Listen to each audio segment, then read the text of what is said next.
Doctors Club Academy Telegram kanalida e'lon qilingan navbatdagi milliy sertifikat darajasidagi masalaning tahlilini ko'rib chiqamiz. Dastavval keling sizlarni masala sharti bilan tanishtiraman. Bandixon tumani aholisidagi insonlarning o'ng yoki chap qo'lda yozishi haqida statistika qilindi. Unga ko'ra, populyatsiyada dominant gomozigot odamlarning ulushi retsessiv gomozigot odamlardan 40% ko'p ekanligi aniqlandi.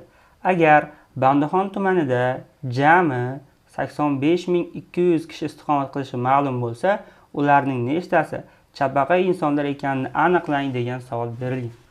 Xo'p, biz bu yerda bu masalani ishlashimiz uchun populyatsiya genetikasi haqidagi bilimlarga ega bo'lishimiz kerak bo'ladi. Demak, bizda belgilar bor.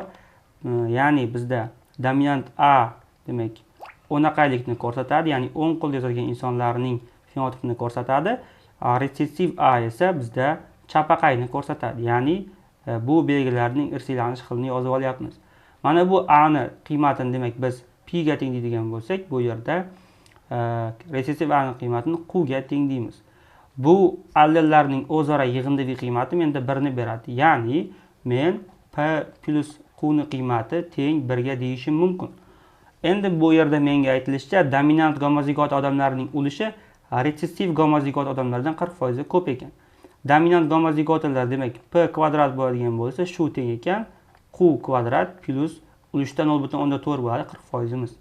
Mana bu yerdan men birinchi ifodadan agar p ni topib oladigan bo'lsam, p ni qiymati teng bo'ladi 1 minus q ga.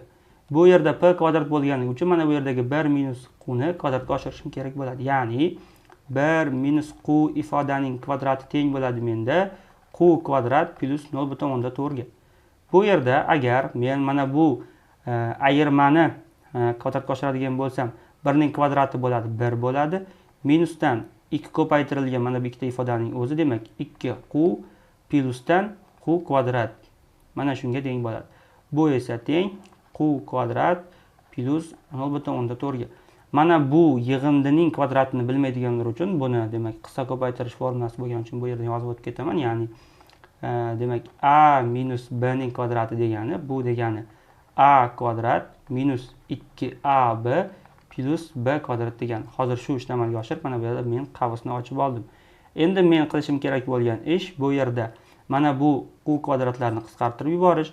Mana bu yerda minus 2q ning qiymati teng bo'ladi. Mana bu musbat bir tenglikning o'ng tomoniga o'tganda mana bu yerdagi 0.4 dan ayrilib minusdan 0.6 ni hosil qiladi.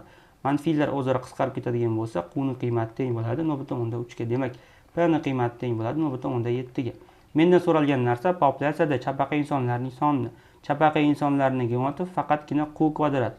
Ya'ni bizda mana bunday ko'rinishda AA ko'rinishda bo'ladi. Buni topadigan bo'lsak, 85.200 ni ko'paytirishimiz kerak bo'ladi 0.3 ning kvadratiga. 0.3 ning kvadratini esa bizda 0.109 ga teng.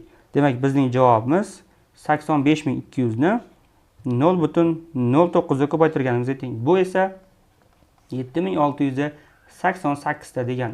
Demak, bu masala uchun javob aynan 7688 bo'lishi kerak edi.